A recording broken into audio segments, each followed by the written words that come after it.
Okay, hi, how everybody? I'm Keisha Thomas, and I'm here with Katrina. And Katrina and I met tonight because somebody put a post up on Facebook that you were living in Biscayne apartments. Name of the lease, had rented an apartment. The flood happened, and when that flood happened, what happened? Where'd you end up going to?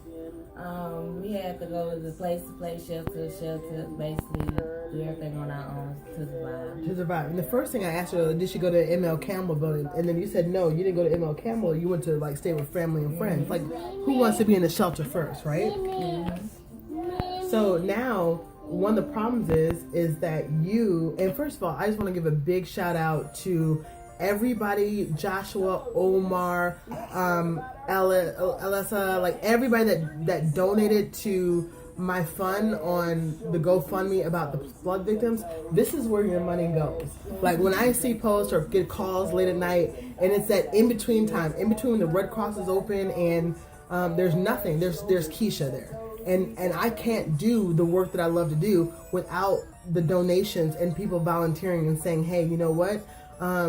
Here's some money. So I want to say thank you so very much. And Dave, Dave Levy, you know I have a big thank you from you. So, and Mark, and if I'm missing anybody, I don't have the list in front of me, but you know who you are. And Omar, I want you to compose something about this.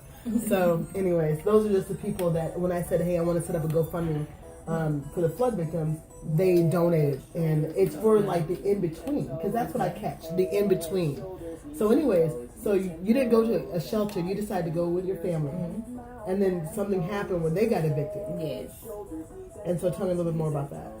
When they got evicted, then that's when it made it harder for me and my family to find somewhere else to stay. So we was like staying at the park and where we can fit in at that night. And I found this post on Sick Meals, right? Six Meals post tonight, and I had worked like 6 Meals. I hope I'm saying your name right, DJ. But when I was at the Word Church and we were doing donations and we were doing like unloading water and food, that's how I met him and became friends on Facebook. He's a man of action, a man of work. So when I saw this post on his Facebook, I said, wait a minute, I have funds available, I have a house available, we can make this happen. Nobody should be sitting on the street. So once again, the connection and green is the point of helping one another. Now, one thing I want to touch on is that all my friends in California, Michigan, New York, Texas can do whatever they want to do as far as like landlord tenants go. There are no rights. And when I mean rights, the rights are extremely loose. For example, had you been in California, California, Michigan, or New York, your landlord would have had to have insurance. See, the owners of Biscayne apartments, Biscayne and 14 other apartments that got flooded, he does not have insurance. So all of this money is coming out of pocket. And I said to him, hey, listen, wouldn't it have been better if you would have had insurance? He said, yeah, that's hindsight. Well, you know what? When you work with people like us, that we all live in the same hood. And when I moved here from California, I found this area online, so I didn't know what it was. But I was like, okay, the rent's pretty cheap and this and that, but people feel like if you own an apartment complex, that you could just call the shots in Texas, and that's not fair. So what you're doing is you're calling the shots on a woman like this and her child and her husband, and that's not fair. So anyways, and that's why I said it to say, like, California, New York, Michigan, they can't evict you in a matter of a month. So in Texas, they can file the eviction on the 10th? Yes. And then they come to evict you on what day? Basically, they can come evict you whenever they want to. But within that month? Yes.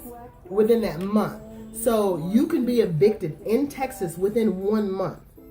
Now, they can't come pick up your car within a month. They can't do all this other stuff. Why? How come an apartment complex can have roaches, bed bugs, this and that, not take care of their tenants, not have insurance? Because they play at their own rules. And I think that has to stop. Because it's not fair. You pay your rent. And then on top of that, you are technically on the lease. But they said that they wanted how much money a month? They wanted $25 a month still. Now, Biscayne got, where you were saying, it got the full flood on the first floor. So remember, we got that 4 feet of water. Everything's gone. You can't live in your apartment because the drywall's taken out and you got a baby and you can't live in mold. But yet and still, oh, we're supposed to be like, oh, they dropped you down for 25. I think you did one of the smartest things. What she did, and we were talking about this, I said, okay, well, what's our plan? I always talk about like a long-term plan. You said what? I already went down and got another apartment. We're going to get an apartment on Whistler Square on the southwest side, and it's be ready May 12th. Oh, May 20th. May 20th. Okay, so smart. Women always thinking ahead, like especially with a baby and a husband. You got a family. So she got an apartment. Now, is Biscayne going to let you leave without putting anything on your credit? No, they basically said we want to stay there. We have to redo everything on our own. Everything come out of pocket, or we can just break our lease and move. Now, breaking a lease in Texas, once you break a lease in Texas, you can't get another apartment. That's that's what I'm talking about. Like, there's some things that have to change after this storm about what apartment complexes are doing. Now, they wanted you to clean your own apartment, rip up your own carpet. What else? Scrub your own walls, anything that you done. They want you to do the bathroom, clean the bathrooms, clean the cabinets, everything. Want you to basically remodel the whole apartment. And that's impossible. First of all, we're not talking about, oh, I need to clean the tub. But we're talking, right? Excuse my language. It's some bullshit.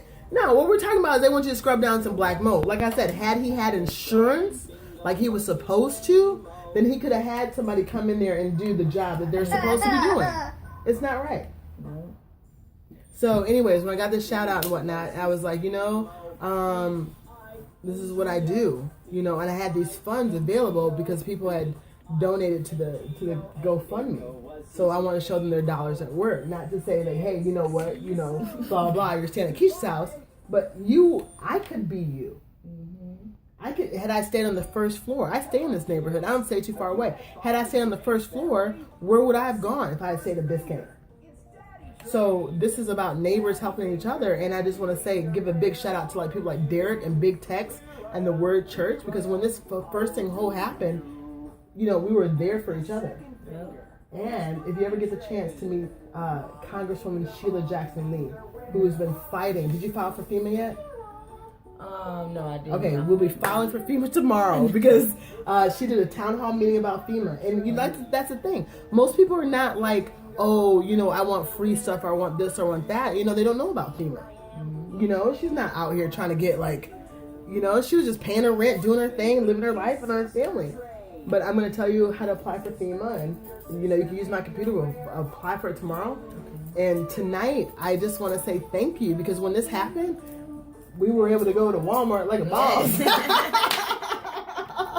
I'm gonna post up a picture. Baby girl's holding the receipt. Like, I felt like, I felt like a little Oprah. Like, okay, and you get some new drawers, and you get some new shoes, and But like I said, I'm only able to do the work that I do because people out there support the work that I do. So I don't even know what's up. And Golden Boy, and thank you for the shout out earlier today. I don't even know what to say. So is there the girl that got us in contact? Do you want to say hello to her? Yes, I want to say thank you, Meg. Yes, thank you very much. And just a sidebar, like just a little small sidebar, a little small blessing thing. So I get back to town, and I'm like, I need a new bed. That's in my mind. I need a new bed. And so I'm talking to my cousin, and this is how, girl, I'm a little active. I'm talking to my cousin. We're FaceTiming. And he has a bed, and he's like, Keisha, I got a bed for you. So I want to thank my cousin, to the Rices. Thank you for the brand new California king size bed. And I had a couple good nights in it, but tonight, this family gets to sleep in a brand new bed. A brand new bed. Is it comfortable? Baby girl already got there. She's watching cartoons over here. So I want to say thank you for my blessing, because every blessing I get, I love to be able to bless other people. Thank you so much. Girl, it's my honor and my pleasure. That's what I want to do. So anyways, we gotta go night-night. Everybody go night-night. You want to say night-night, baby girl? She's like, I'm ready to go. Gizmo, come here, say night-night. Come on, Gizmo, up. Gizmo always wants to say night-night. Say goodbye. Oh, baby girl fell in love with Gizmo, so she's going to have a Pomeranian now. Bye.